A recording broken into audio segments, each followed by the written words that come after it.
nei nostri confronti non si era comportato bene, anche perché sapeva di essere Maia e poteva essere, e poi andare a ricoverarsi facendo la gara finita.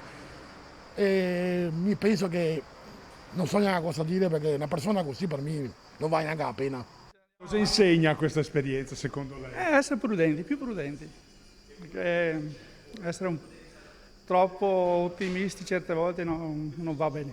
Quello si è comportato male, malissimo. Pensare cosa aveva addosso. Aveva 3 bypass, aveva il diabete, e stare via 5 giorni senza dire niente che stava male. Sta bene là in coso, là all'ospedale sta bene. Era una persona che non doveva fare una roba del genere, prima cosa.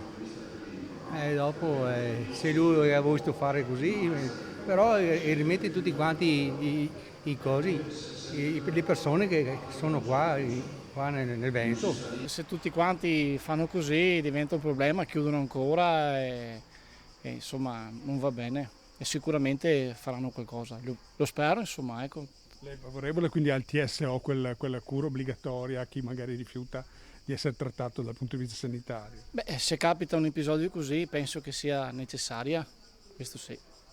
Beh, certo, quando ne va la salute degli altri, quindi Zaia ha anche ragione a mettere le limitazioni, secondo me.